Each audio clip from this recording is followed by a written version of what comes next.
The BMW 2 Series Gran Coupe has never been loved by BMW purists as such, because drive goes to the wrong set of wheels. It's front wheel drive or all wheel drive in the case of this car. However, it is a very, very successful car. It is the entry level BMW saloon after all. This is how you get onto the BMW saloon ladder. Now there's a new one, and yes, it's heavily revised rather than a brand new car, but it does get a new model number, and that tells us a lot. As you can see, it looks quite different, and I think it looks considerably better than its predecessor.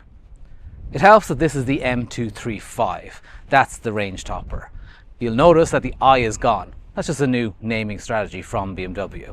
But it is essentially the same concept, the same car underneath. It's four-wheel drive, it's got a 2-litre turbocharged petrol engine up front, and it's an M performance vehicle. So it's not a full-on M car like an M2 or an M3, it's just below that in the pecking order. However, when BMW's engineers were looking at the customer data before they were revising this car, they discovered that they drive faster and harder than most other BMW M drivers as it is. And so they decided to make the car sportier, more dynamic than before. And that is what you're seeing here now. We'll talk through the changes for the M235 itself, but it's worth pointing out that now you can only get the car in M Sport or an M Sport Pro package, or fitted to this car, an M Dynamic handling package. And that really indicates how BMW thinks its drivers are going to use the car. Let's have a quick look at the visual changes to the 2 Series Gran Coupe. The front is where it's most obvious. You get these new expressive lights, and when they're on you can really see you've got this distinctive signature. It's a modern take on the old BMW 2 Circles. The grille itself, it's at the centre of any BMW update of course, is a new shape. In the M235 it's a very distinctive black grille with the M badge here. You can also get what BMW calls the iconic glow all the way around the grille itself. This particular car, you can see the M Performance car has got a lot of black detailing in it. And to be fair, you can make your normal 220 look like that as well with the M Sport Pro package. As you come around to the side, it is almost the same profile as there was before. So it's not a coupe perhaps as it is described by BMW, but neither does it look quite like a saloon. You've got a far more sloped silhouette than a traditional saloon, but there's a saloon boot back here. You'll see in the side profile here, the window, what is new is you've got the number, the model designation in the Hofmeister kink here. That's kind of a new BMW thing, relatively speaking. It's brought up to date here. At the back, in the M235, it is very distinctive gurney spoiler here, and these new lights. These are shared with the new 1 Series, and I really like them, really detailed. They've got the LED internals in it, really help the car stand out. Also at the back, and marking this out as the M Performance vehicle, is the quad exhausts, as any self-respecting M car has. Now, I think I'm going to quickly look at what the M Dynamic package brings as well. There's not very many visual cues, but there are one or two. Primary are these lightweight alloy wheels. They're 19-inch rims, and they save a massive 10 kilograms from unsprung weight in total in the car. They look good too, I quite like them. Behind, you'll see very, very big brakes. That is probably one of the biggest clues that this has got the M Dynamic package. These are massive drilled brake discs here, and these brake calipers are actually straight off the BMW M2, will you believe? I believe also the pads in there are the same as found in the M3 and M4, and those are M compound discs as well, so they are not just for appearance, they are very, very serious brakes. What's not visible is what BMW M has done underneath this car. At the back there's this big X brace, so it stiffens up the whole shell. Now that doesn't mean stiff in terms of ride comfort, that is torsional stiffness, and it makes the steering more precise, makes the car more precise and agile, I guess. On top of that, and making full use of those lighter wheels and brakes, are new strut suspensions. So the actual rods and the dampers are solid. They're usually hollow actually in the M235, but in this car they're solid, and that again is for stiffness. It's all about precision of the steering. I'll talk a bit more about that when we're out driving it in a while. Arguably the biggest change for the 2 Series Gran Coupe is found inside. It adopts the new interface that is across most BMWs these days, with the curved dashboard here in front of me. You've got lovely digital instruments, a big touch screen which is very, very fast to react, and the climate controls are always visible on the screen. That's good because there's very few physical controls. I prefer they weren't on the screen, but that is the modern way. Sadly, the 2 Series Gran Coupe doesn't have an iDrive rotary controller in the middle here.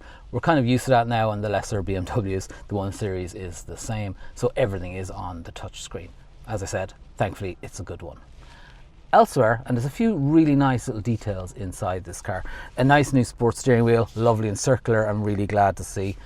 The M235 gets this 12 o'clock red marker at the top, lovely M stitching in it.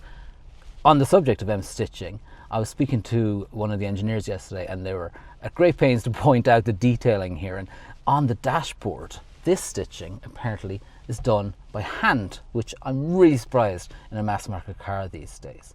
He was also particularly proud of this trim. Now, these are actually pieces of aluminium, very, very thin aluminium. And there's a cross on the dashboard in 2 places and a cross here, but they're modified to allow the ambient lighting come through. And it's a really nice touch and it's very, very effective. I can see even in daylight here the M colours coming through, and it can vary, the colours can vary, and that's found throughout the 2 Series Gran Coupe range, not just in this model. Now, no model of 2 Series Gran Coupe has leather anymore. BMW uses a synthetic material they call Veganza, and that's in this. And this also comes with this lovely Alcantara. So these seats, these are new sports seats, they hold you in place well, they look great and they feel good. I don't think anybody's going to miss the leather, to be honest. And while the 2 Series Gran Coupe is never going to be bought as a big family car, it's not the worst. I'm about 5'8", I'm sitting behind my own driving position here. I have room, there are cutouts in the back of the seats here. I have room for my knees. Yeah, fair enough, my head is near the headlining, but it wouldn't be too uncomfortable for a longer journey, especially just with 2 people here. Get air vents here, USB-C ports. What more could you want, really? So the mechanical concept of the M235 is as before. Under the bonnet is a 2-litre 4-cylinder turbocharged petrol engine. It makes up to 300 horsepower, which is pretty good, and up to 400 newton meters of torque. So plenty of go, a lot for a sports saloon. Absolutely plenty. The car is all-wheel drive. Now this platform is predominantly front-wheel drive, so when it's all-wheel drive it means that maximum 50% of the engine output can go to the rear wheel, so it's neutral most of the time, to be honest, and the rear wheels just help you with traction when you need it. The new 2 Series Gran Coupe has a new 7-speed automatic Steptronic gearbox, as it's called. It's a dual clutch gearbox. You can just leave it to its own devices and it's pretty good, pretty well calibrated. But there are these lovely carbon fibre paddles on the back of the wheel here as well. The left-hand one has got the boost function that BMW has brought in recent years, where if you hold it down, it'll give you maximum response. I personally don't like that. I just like to be able to change the gears and choose the gear I want to use, or leave the car to its own devices. Now in the dry, like we have here today, you don't really unsettle the grip. There's a huge amount of grip from these tyres, and really it's all about smooth driving, keeping up the pace. It's not like an M car in terms of a bit of edginess and nervousness. This car is far more planted and neutral than that. And I guess for the uninitiated, it's great. It's stable, it's reliable. Doesn't mean it's no fun. There's decent steering. All cars come with what's called sports steering, so fairly quick rack, and it alters the weighting depending on how fast you're going as well. Now the M Dynamics pack adds to all of that. The M division has done quite a bit of development work. They've stiffened up the whole structure of the car, so there's new bracing in the back in particular. Then the struts have the solid rods which move up and down, and that again stiffens everything. And the end result really is more precise steering, more precise handling, and it is more capable of going on track. I don't think you would have ever thought of the previous car, the M235i, as a track car, but suddenly this feels a bit closer to a full-on M car. I mean, I'm in this standard driving mode here and just pleasant to drive, nice steering weighting, sounds decent enough, body control is very good. If you go down to my modes and choose sport, and you actually use that setting, now you can hear it.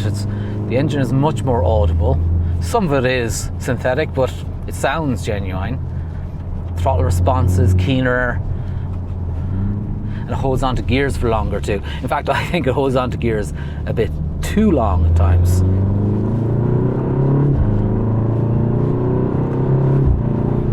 But it does sound like a proper sports saloon, and you get these little burbles and overrun on the exhaust. And when you get into a flow on a twisty road like this, it does feel a bit like an M car. Now, it isn't as nervous as I mentioned, it isn't perhaps as agile or as movable, if you like, on the road. So the rear end is very planted in this car. But it's still fun, still a lot of fun, actually. That M Dynamics handling package is only for the M235 model. The 220 you can have M Sport Pro package, as I mentioned in that. And so you get the beefier brakes, not the big huge brakes that come on this model, I might add. And on these twisty roads, we didn't get near to challenging the brakes that are on this car. The brake pedal is so solid and really confidence inspiring. And then when you're just ambling around, put it into the efficient driving mode, and to be honest, it's not an uncomfortable car. So despite all the changes that M has done with the M handling pack, it hasn't really made the car any less comfortable. It's a good everyday car, and it's far more comfortable than the proper M cars like the M2, M3, M4 and all that. This is a more comfortable car than those. It's a good halfway house, to be honest. It's very interesting that BMW has taken this approach with the 2 Series Gran Coupe, that it's a sportier car than before. No doubt, all versions are now actually.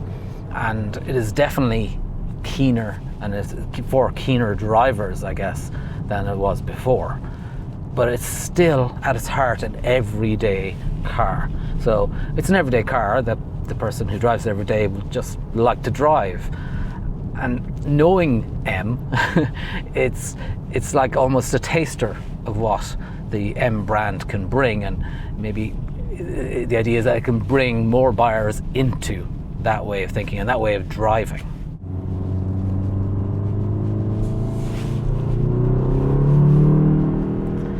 If you actually select the sport mode in my modes, you can then individually select other items to your liking. So within drivetrain, for instance, Sport Plus, Sport, and then driving dynamics, the same. And steering as well. So you can actually tweak this driving settings to your liking. Not as much as you can in a full-on M car, perhaps. But it is adjustable.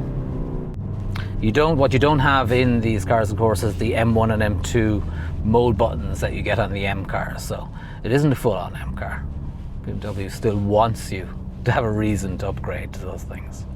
Another new addition I noticed in driving these curvy roads, in the head-up display you can choose curve ahead view. And actually is quite effective. I think it'll be particularly effective on a road you don't know, or in the dark, or in the fog. But in the head-up display, it shows what's happening in the road ahead, the curves, and it gives you a preview in terms of how big a corner it is. So there's 3 arrows, left or right, and depending on whether 1, 2 or 3 arrows are showing up solid, that's how severe the curve is. On top of that, there's actually a representation of the curve shown as a graphic and a colour around it. So, yellow is a very mild corner, and then there's orange and red for a much more severe corner. It's a neat little feature, and obviously won't be of any use to you on a road you know well, but yeah, in the dark or in fog or anything, it's pretty good. I must admit, I wasn't wowed by the original BMW 2 Series Gran Coupe. I did see it as a slightly lesser car, though I always admitted that there was a place for it in the world. It seems to have come of age now, this new generation, and BMW has a renewed focus on the sporty side of it, and that really makes it come alive. This M235 in particular lives off that, but you could go for the 220. It's still a sporty to drive, fun to drive car, and it looks sporty too. It's a BMW saloon. Some still care that the drive goes to the front wheels or 4 wheels, but really, for the people who are buying this price point, this is actually a good entry-level BMW saloon. I really like the new BMW M handling package as well. Those who love driving will really like that. Well, there's our review of the new 2 Series Gran Coupe. You can find the written review on the website. That's CompleteCar.ie, and that's a great resource for finding your next new car.